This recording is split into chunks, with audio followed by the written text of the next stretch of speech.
का एक गांव था जो कि समुद्र किनारे बसा हुआ था। वहीं एक मनोहर नाम का मछुआरा पत्नी रज्जो और बेटे चंदू के साथ रहता था।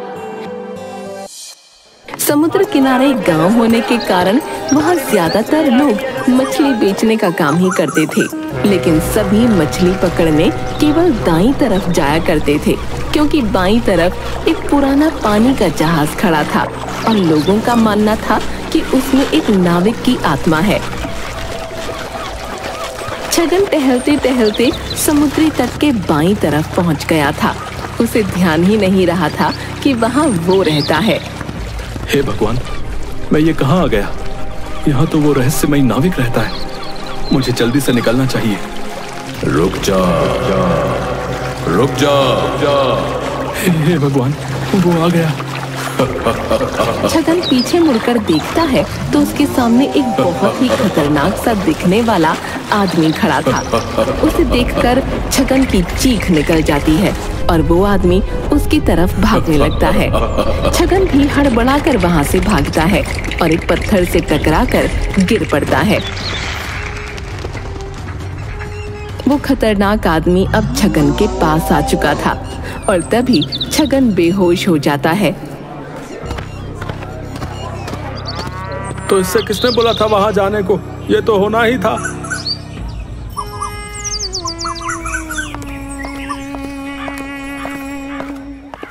क्या हुआ भैया? ये देखो ना मनोहर, सब लोग मना करते हैं कि उधर मत जाया करो, मत जाया करो, हैं? लेकिन फिर भी ये वहां पहुंच गया, बताओ। तो इसका ये हाल उस नाविक ने किया है? नहीं, लेकिन नाविक इसके पीछे पड़ गया था तो ये भागा और लड़खड़ा कर एक पत्थर पर गिर पड़ा। जिंदा बच गया, यही बहुत है, वरना वो नाविक इसे खा जाता। वैसे एक बड़ी अजीब बात है कि आज तक उस नाविक ने कभी किसी को मारा नहीं। तुम कहना क्या चाहते हो भाई? नहीं, कुछ नहीं।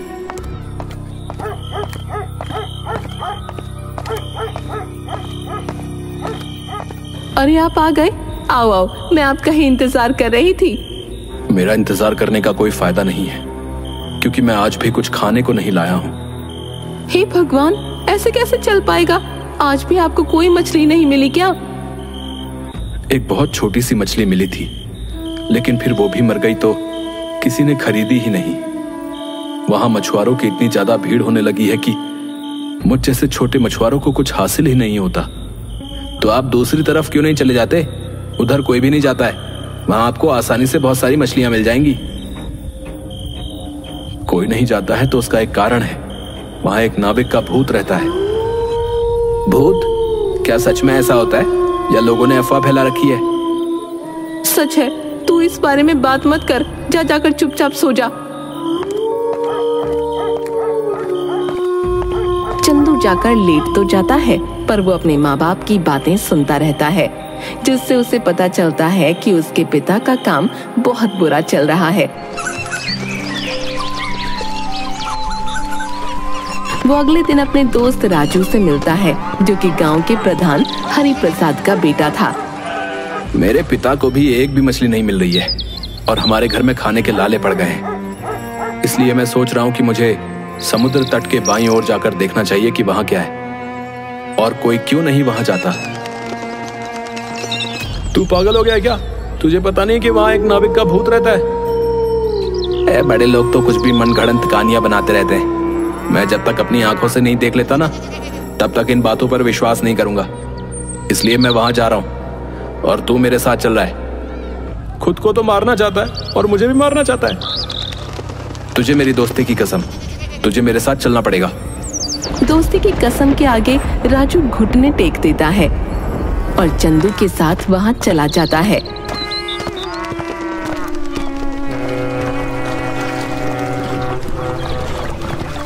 वहां वो लोग देखते हैं कि समुद्र किनारे एक पुराने जमाने वाला पानी का जहाज खड़ा है, जो कि काफी हद तक बर्बाद हो चुका है। चल उस जहाज के पास चलते हैं। यहाँ तक तो आ गए, ये काफी नहीं है क्या जो तुझे उस जहाज के पास भी जाना है? चल तो जहाज भी देख लेंगे और ये भी कि यहाँ पर मछलियां हैं या नहीं।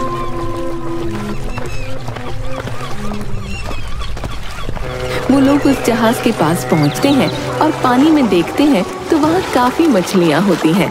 ये देखकर चंदू बहुत खुश हो जाता है, पर तभी उन्हें पीछे से किसी की आवाज आती है।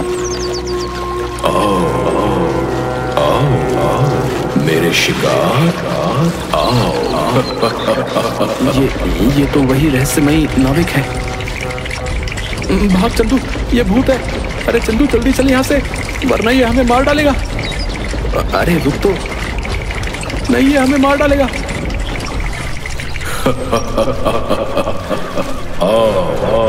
मेरे पास आ। मैं तो भाग रहा हूँ। ये कहकर राजू भागने लगता है। चंदू भी उसके पीछे भागता है और उन दोनों के पीछे वो नाविक बहुत तेजी से दौड़ता हुआ आ रहा था। वो अपनी फुल स्पीड में भाग रहे थे, लेकिन वो नाविक उनके करीब आता चला जा रहा था।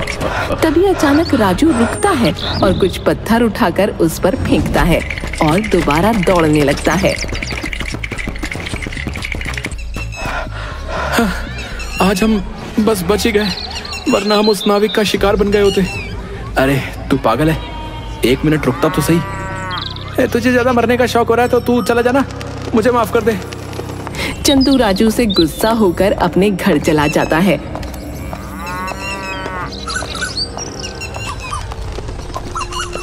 इधर राजू अपने पिता के पास जाता है और उनसे मछुआरों की दिक्कत की बात करता है, क्योंकि वो भले ही डरपोक था, लेकिन था तो चंदू का दोस्त। उसे अपने दोस्त की फिक्र तो थी। पापा, हमारे गांव में बहुत से मछुआरों का काम सही नहीं चल पा रहा है, आप उनके लिए कुछ करते क्यों नहीं? तू ये सब क्यों सोच रहा है? क्योंकि आप नहीं सोच रहे हो, आप गांव के प्रधान हो, आपको इन चीजों का ख्याल रखना चाहिए। आपको पता भी है कि कितने ही मछुआरे भूखे सो रहे हैं आजकल। तो तुम्हें क्या मतलब है? तुम्हें तो खाने को मिल रहा है ना, खाओ और ऐश करो। मैं तो ऐश करूंगा, पर आप जो इतनी मछलियां बाहर एक्सपोर्ट करते हो, इनमें से कुछ मछुआरों के लिए क्यों नहीं छोड़ देते? सोच समझ कर बात कर हैं। मैं तेरा बाप हूं, मुझे राय मत दे, निकल यहां से। राजू को अपने पिता की बातें सुनकर बहुत दुख होता है और साथ ही चंदू की बातें उसके कानों में गूंजने लगती हैं। इसका मतलब चंदू की बात बिल्कुल सही थी। मेरे पापा प्रधान हैं, पर उन्हें मछुआरों की दिक्कत से कोई मतलब नहीं है, और उन बेचारे मछुआरों के घर में खाने को नहीं है। इस दिक्कत का एक ही इलाज है कि समुद्र तट के बाईं तरफ भी मछली पकड़ने का काम शुरू होना चाहिए। राजू को पूरी दिक्कत और उसका समाधान समझ तो आ गया था, लेकिन उसका डर उसे रोक रहा था। वहीं दूसरी तरफ चंदू के घर उसकी डांट पड़ रही थी, क्योंकि किसी ने उसे बाईं तरफ जाते देख लिया था। सच सच बता, क्यों गया था उधर?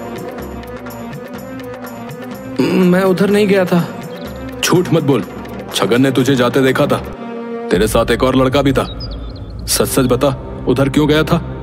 तुझे यहाँ खेलने के लिए जगह कम पड़ रही है क्या, जो उधर चला गया? मैं वहां खेलने नहीं गया था। हाँ, अब आया ना लाइन पर। मतलब तू गया तो था उधर, अब ये भी बता दे कि क्यों गया था। दाईं तरफ मछली पकड़ने में पिताजी को बहुत दिक्कतें हो रही हैं, इसलिए मैं बाईं तरफ देखने गया था कि क्या वहां मछली पकड़ी जा सकती है या नहीं, ताकि हमारे घर के हालात सुधर सकें।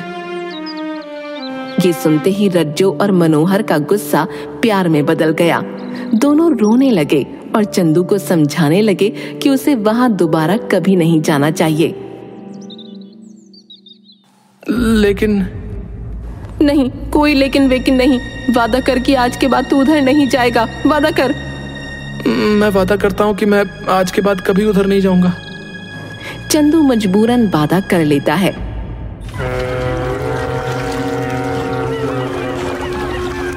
उसी रात एक शराबी समुद्र तट के बाईं तरफ चला जाता है।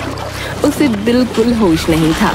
वो जाकर उस नाविक से टकरा जाता है। नाविक से टकराते ही उसे होश आ जाता है और वो बुरी तरह से चिल्लाते हुए वहां से भागने लगता है।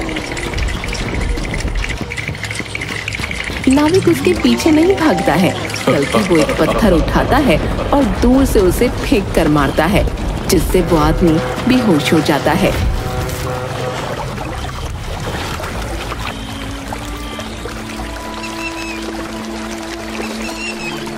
अगली सुबह वो नंगा चौराहे पर पड़ा मिलता है।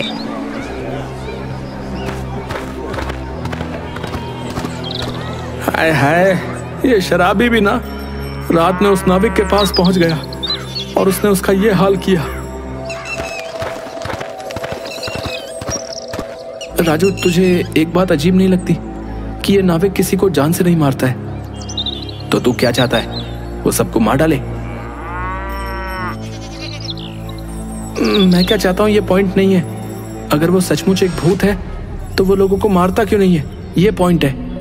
हाँ, ये बात तो तू सही कह रहा है। उस दिन मैंने जब उसे पत्थर फेंक के मारे थे तो वो भी उसके ऐसे ही पड़े थे जैसे किसी इंसान के पड़ते।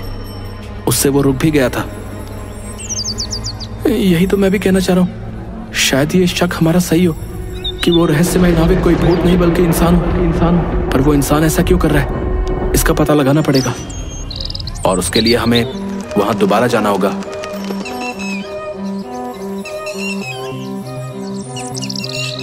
इस बार वो लोग एक प्लान बनाते हैं जिसके हिसाब से वो लोग वहां जाएंगे, लेकिन राजू छिप कर रहेगा और नाविक के सामने आते ही उस पर जाल डाल देगा।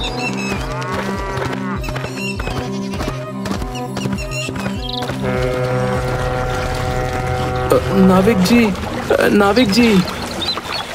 ओह, तुम वापस आ गए। चलो, अच्छा है। वैसे भी भूख लग रही थी।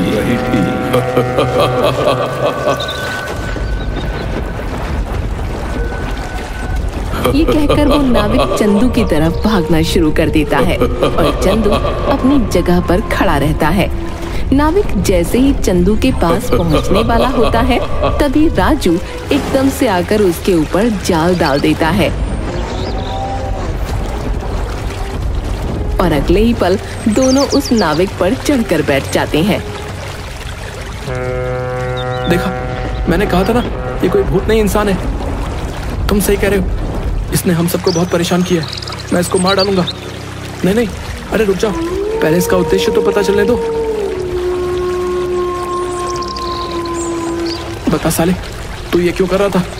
बताता या पत्थर से तेरा सिर कुचल दूं? छोड़ो मुझे, वरना अच्छा नहीं होगा। नहीं बताएगा? रुक, अभी तेरा सर फोड़ता हूँ। अच्छा, रुको, मैं सब सच बताता हूँ। दरअसल मैं प्रधान के लिए काम करता हूँ। उसने मुझे यहाँ भूत बनकर रहने का काम दिया है, जिससे इस पूरे हिस्से पर उसका राज चल सके। वो यहाँ की सारी मछलियाँ खुद बेच सके और मुनाफा कमा सके।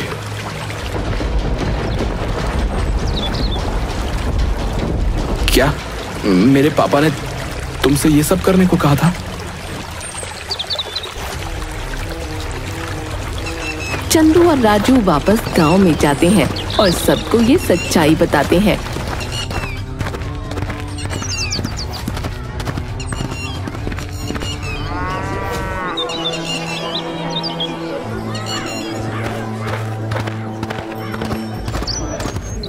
मछुआरों को जब सच्चाई पता चलती है तो सब प्रधान के घर के आगे धरना देने लगते हैं।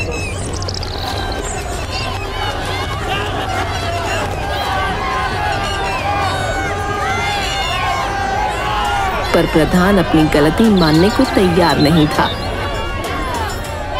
तब राजू कहता है, पापा, आप लोगों को उनका हक दोगे या मैं आपको छोड़कर चला जाऊं?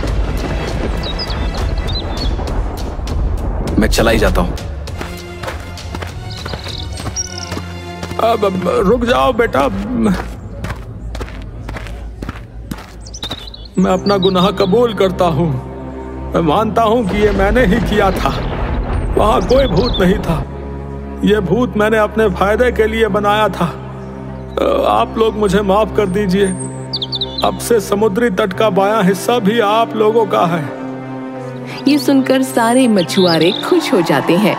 चंदू के माता पिता के साथ सारे मछुआरों की दिक्कत अब दूर हो चुकी थी। अब कोई रहस्यमय नाविक नहीं था, सिर्फ खुशहाल मछुआरे थे।